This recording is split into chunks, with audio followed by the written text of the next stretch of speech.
السلام عليكم ورحمة الله وبركاته. طبعا امبارح في واحد سألني سؤال خاص بان المعاق دلوقتي مثلا خد جوابه وطلع العربية، والعربية لسه ما رخصتش وتوفى.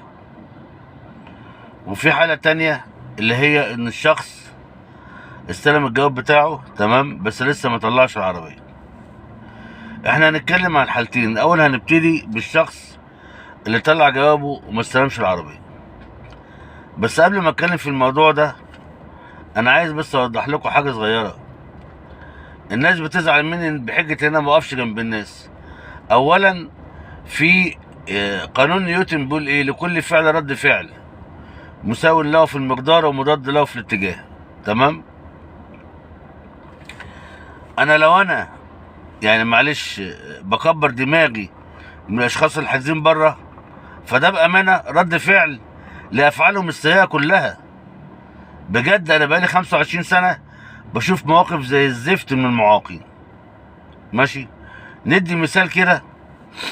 انا مثلا وانا عند مكتبي عند المجالس اللي شغاله معايا بره مثلا بتبقى قاعده بتدي كارت لحد كده يعني.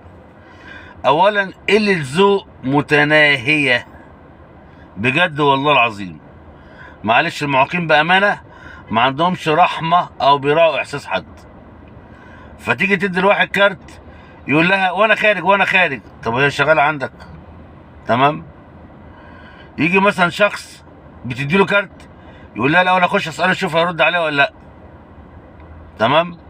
في واحد عمل كده ودخل لي، قلت له الكارت بتاعي معاك؟ قال لي اه. قلت له هاته. خدت الكارت قلت له اطلع بره. معلش يعني انا اسف، انا بقول لكم انا بعيش رد فعل. ماشي. نيجي مثلا موقف تاني. واحد مثلا دخل يعني سالني على الفيسبوك، قلت له يا ريت تطلع سؤالك على اليوتيوب عشان الرد كله يستفاد منه. يقول لي وليه ما تجاوبنيش هنا؟ هو انا شغال عندك؟ هو انت هتمشيني زي ما انت عايز؟ لا مؤاخذه انا في المجال ده بقالي 25 سنه اقسم بالله والله العظيم ما في واحد عرف يمشيني على مزاجه اصلا، ولا تجار بورسعيد كلهم. انا ليا ذمه وليا طريقه ما بغيرهاش. تمام. المهم فجاوبته، يعني قلت اعديها المره دي. قام سالني سؤال تاني، قلت له لو سمحت بقى تروحوا على اليوتيوب واعمل اشتراك في القناه عشان برضو ايه اللي انت ممكن تنزله عندك الناس كلها تشوفه فالناس تستنفع. ده المهم دخل قال لي ايه، دخل على الفيسبوك، دخل على اليوتيوب وقلت له انت عملت اشتراك؟ قال لي اه. طبعا انا عندي عدد المشتركين انا كده كده بتابع اول باول. لقيته ما عملش اشتراك. طب هنا بقى ليا كلمه. يعني دلوقتي انت راجل ما حبيتش ان انت تنفعني كشخص بعمل قناه، والقناه اصلا بتفيدك. يعني انت لو تابعت القناه انت المستفاد اكتر مني. انا كده كده المعلومات ديت عندي بس مش عندك انت. تمام. فانت لما بتشترك انت اللي هتستفاد بمعلومات ايه الفعل وايه رد الفعل. تمام. في حاجات تانية زي مثلا واحد كانت مراته ساقطه، فالمهم يعني شايفها بتعيط وهي خارجه فصعبت عليا. المهم كانت ساقطه نظر، فقلت له طب تعالى اتفضل ودخلته جوه وقلت له يعمل ايه؟ قال لي والله ما اخد غير من عندك، اقسم بالله ما اخد غير من عندك. تمام. بعد كده بقى رن عليه عشان اتابعه، والله العظيم ما رد عليا. ففوجئت في يوم وانا قاعد في المكتب واحد دخل عليا، انا طبعا كنت نسيته بصراحه. واحد دخل عليا فبيقول لي يا استاذ احمد الراجل دوت عنده كشف النهارده، يعمل ايه عشان ربنا يوفقه يعني. طبعا انا كنت لسه بقى مش ماشي بالنظام العسكري ده. فالمهم قلت له انت متاكد انا هساعدك يعني او هقول لك معلومه مفيده؟ اما فكرني الموضوع مراته، قال له ما انا كانت كذا كذا ومراتي كانت ساقطه وانت مش عارف ايه والحمد لله نجحت. قلت له بقى ده طبعا مفتاح العربيه. قال لي، قلت له جبتها منين؟ قال لي جبتها من بورسعيد. قلت له ما انا كنت برن عليك وانت ما بتردش. قال لي اصل الله حصل ظروف وانا كنت مضطر انزل اجيبها وبسرعه. طبعا ده قله اصل. فقلت له حاجه واحده، خد الراجل ده واطلع بره. تمام. فاوعوا تفتكروا ان انا مثلا يعني ثباتي في طريقه شغلي ده من فراغ. لا لا لا، اقسم بالله العظيم انا شفت الويل، والله العظيم شفت الويل. عندي واحد تاني ما كان مثلا مش عارف سعر الجوابات ايه، ده على فكره معايا بقاله سنين اقسم بالله. المهم فقال اصل انا سامع مش عارف ايه وسامع مش عارف ايه. قلت له لا يا عم عبده انا هاخده منك بسعر كذا، ماشي. المهم جيت بعدها بفتره بتابعه، قال لي ده انا بعته. طبعا يعني العميل لما بيبيع بره ممكن يبقى اللي هياخد الجواب مش فاهم، فالمعاق ممكن يزود عليه السعر. حلو الكلام. قال لي ده انا بعته بكذا، باعه بازيد 5000. قلت له بص يا عم عبده، انا عمري ما قفلت تليفون في وشك وعمري ما زعلتك، بل بالعكس انت بمعلوماتي ربنا وفقك وفهمت حاجات كتير قوي. انت ليه عملت كده؟ قال لي والله ساعة يا عم احمد كنت محتاج. طيب اذا فكده كل واحد بيدور على مصلحته، صح ولا غلط؟ انا كمان نفس القصه، انا راغب بدور على مصلحتي. سعادتك عميل عندي، انا راجل بدفع ايجار، حجزت عندي، لا مؤاخذه الحجز ده انا باخد حاجه هايفه، اقسم بالله العظيم باخد حاجه هايفه، ولا بنصب عليك ولا بسيب حد ينصب عليك، وبنصحك نصايح من دهب بمبلغ اهبل. تمام. فده اللي خلاني خدت قراري، اللي مش حاجز عندي مش ماليش دعوه بموضوعه. تمام. حتى لو قال لي خد فلوس، لا مش هاخد فلوس وبرضه مش هتدخل في موضوعه. ليه بقى؟ النهارده العميل لما بيحجز عندي واجي انا اساعده بمعلومات مفيده وربنا يكرمه وينجح، بعيد بقى عن الرشاوي وتحت الترابيزه فوق الترابيزه وكلام الاهبل دوت. طبعا لما حد يجي يقول له عايز احجز هيبعتهولي كويس، وهقول الراجل ده واقف جنبي، اذا فانا كده حسنت سمعتي. لكن النهارده معلش لما يجي العميل يبقى حاجز مع نفسه، اولا مش هضيع وقت معاه ببلاش. اوكي. الحاجه الثانيه ما ينفعش المعلومات اللي انا بديها لله العميل حاجز عندي لا مؤاخذه في الكلمه ابيعها له بفلوس، لان انا لو بعتها له بفلوس وصيت هيجي يقول لي الله ده انت ضحكت عليا وقلت لي معلومتين وخدت فلوس. لكن لا مؤاخذه في الكلمه اللي بيحجز عندي انا بساعده، نجح هيقول لك الراجل ده كتر خيره وقف جنبي، لا قدر لو صيت مش عارف يلوم عليا. تمام. فانا يا جماعه نظامي مغلق، ومعلش بقى يعني سوري في الكلمه، هنزيد بقى الطين بله. اللي عايز يسال سؤال يساله لي على قناه اليوتيوب، على الفيسبوك انا مش هرد على حد. الحاجه الثانيه، اي حد عايز يحجز لا مؤاخذه في الكلمه، انا عارف ان يعني ببعت له رساله على الماسنجر، فكل واحد عايز يحجز يبص على الماسنجر في الاغلب بقينا باعت له ايه المقطع الدعائي وكارت المكتب. اوكي. معلش انا اسف انا بتعصب، بس بصراحه والله العظيم غصب عني، اقسم بالله العظيم اغلب الناس اللي بتعترض على نظامي والله بالله لما بيجي المكتب بيقول لي اقسم بالله انت عندك حق.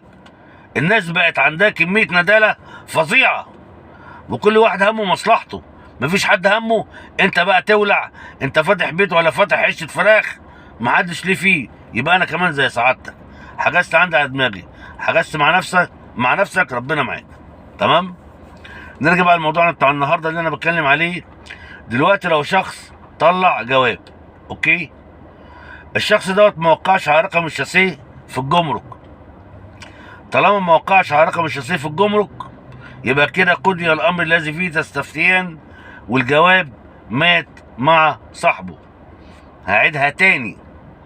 في ناس بتقول يا عم احمد احنا كده لا برضه هعيد تاني، ماشي، لان في ناس لا مؤاخذه في كلمه فهمها تقيل شويه، ودلوقتي برضه هبين لكم دليل على كلامي.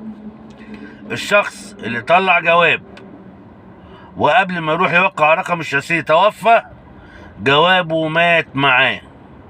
هيجي واحد ناصح هقول يا عم احمد ما احنا ممكن نشوف حد يعمل توقيع ويعمل بتاع. طبعا انت راجل اهبل. ليه؟ اولا حياتك اي شهاده وفاه بتسجل في السجلات الحكوميه، وبعد دلوقتي السجلات الحكوميه بقى كلها على النت. يعني النهارده واحد توفى كتب باسمه شهاده وفاه على طول اتسجلت، فانت لو رحت وقعت هيكتشفوا لسعادتك نصاب وهيقبضوا عليك وهتعيش ايام سودة اسود من لون شعرك. نيجي بقى للحاله الثانيه. الحاله الثانيه دي هي اللي انا بتكلم عليها. انا ليه بعيد الكلام مره واتنين؟ لان في ناس اصلا ما عندهاش دماغ والله العظيم ولا بتفهم. ماشي. واحد امبارح بيسالني بيقول لي يا عم احمد دلوقتي احنا طلعنا العربيه ودلوقتي بقى لها سنتين وما رخصتش والمعاق توفى، فقلت له يا بابا الورثه باعلام الوراثه بيناوبوا واحد عنهم بيقوم بدور المعاق. يعني ايه معنى يقوم بدور المعاق؟ كل حاجه بقى، هو اسمه اللي هيتكتب في الرخصه، وهو اللي هيرفع حظر، وهو اللي يسوق العربيه، وهو اللي يدفع المخالفات. اظن كده الكلام واضح. يقول لي يا عم احمد يعني هيرفع الحظر امتى؟ قلت له يا سيدي بقول لك هيقوم بدور المعاق في كل حاجه، يعني نفس فتره الحظر.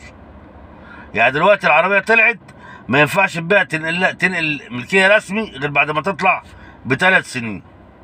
تمام؟ عايز ترفع مجانا يبقى تستنى ال5 سنين. والايصال اللي بيطلع بتاع رفع الحظر لو انت رفعت بعد 3 سنين بيطلع باسم الشخص اللي هو بقى بالانابه عن المعاق.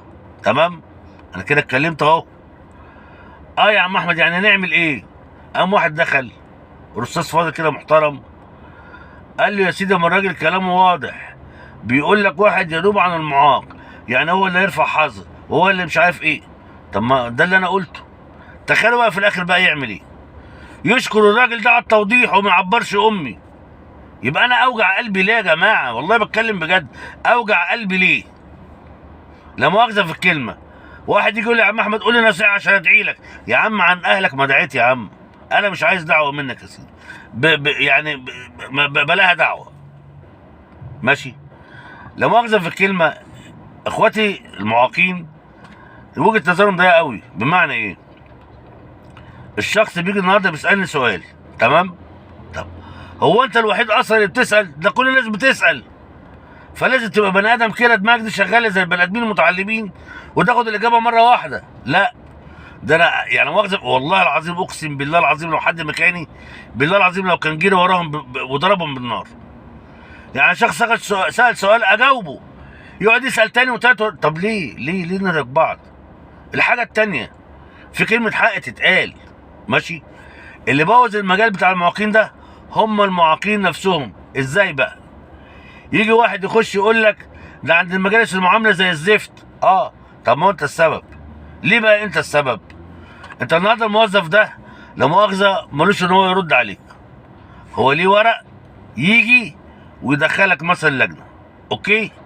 لا، يجي بقى المعاق يساله سؤال يجاوبه، يديله السؤال التاني والتالت والرابع. طب ما الناس بتتخانق يا عم.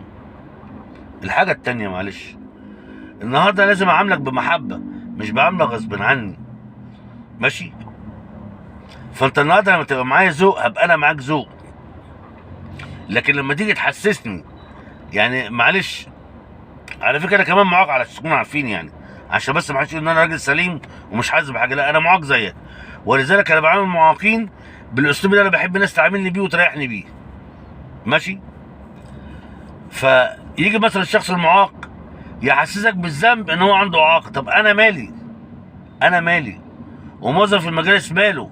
هو ملوش فيه، ده ربنا هو اللي عمل كده. تمام؟ اذا فالشخص برضه بيحاول يساعدك، فخد الاجابه مره واحده، ما تقعدش تهري اسئله. ماشي؟ ده من ناحيه الموظفين والمعامله عند المجالس. الحاجه الثانيه برضه من غباء اخوات المعاقين، المفروض انا النهارده راجل رايح المجالس عشان خاطر اعمل ايه؟ عشان خاطر اكشف، صح؟ يبقى تعاملاتي تبقى مع مين؟ مع موظف المجالس او مع اي مكتب، لان اي مكتب لو عمل معايا بنت غلط هعرف اجيبه عن طريق الاسم، صح؟ لا، يجوا بقى اخوات المعاقين بقى في الشارع، تعال عايز تعمل ملف، تعال مش عارف عايز تتصور، تعال مش عارف عايز تعمل ايه.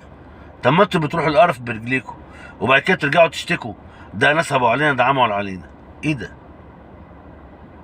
انا والله العظيم بيجي لي واحد مثلا ممكن يكون حاجز مع نفسه، يا عم احمد انا حجزت وجلست في شهر 9. اقول له يا عم مشيها كده مع الله وما تشاءون الا ان شاء الله. يقول لي يا عم احمد طب ما فيش سكه؟ اقول له انا ماليش في السكك. يقول لي انا سمعت واحد مش عارف بيقدم الميعاد ب 3000 ومش عارف ايه العك ده. هو انتوا لاقيين فلوسكم؟ لا يا جماعه والله لازم كده مش صح. نيجي بقى لحاجه تانيه. الحاجه دي خاصه باللجنه الطبيه. اللجنه الطبيه ديت بني ادمين عندهم مشاعر وبيفهموا. اوكي؟ فانت لازم تتاكد ان اللجنه ديت مش لازم تنفرد معاك بالاسئله عشان تفهم انت عندك ايه. لا، ده دكتور خبير بيشوفك كده يعرف الاعاقه فين. تمام؟ بيجوا بقى اخواتي ذو الهمم يجوا داخلين لجنه يحاولوا يصيعوا، ما هو مش صح. هو الدكتور ايه ما بيفهمش؟ بيفهم. فخلاص بيفقس ان انت راجل بتحاول تصيع، فخلاص شكرا. تمام كده. الادهى من كده بقى، تعالى بقى على صفحات الفيس والقنوات اليوتيوب، تبص تقعد تقول لك ده لجنه مرتشيه، ده ناس مش كويسين، ده مش عارف ايه. طب وانت كده كسبت يعني؟ يعني دلوقتي انت عمال تغلط في ناس المفروض ان هي بتحاول تساعدك عشان تاخد عربيه، ماشي؟ انت حالتك ما تستدعيش. اللجنه ليها رؤيتها. يا عم اعمل تظلم، امشي في القنوات القانونيه بتاعتك، لكن ما اقعدش عيب في الناس، ماشي؟ لان اللي انت عمال تعيب فيهم دول طبعا نفسيتهم بتقفل. فخلاص بقى هو رخر بيقول لك انا بقى طالما كده كده مظلوم بمظلوم، الحاله اللي تستحق فقط وشديد هديها، ماشي؟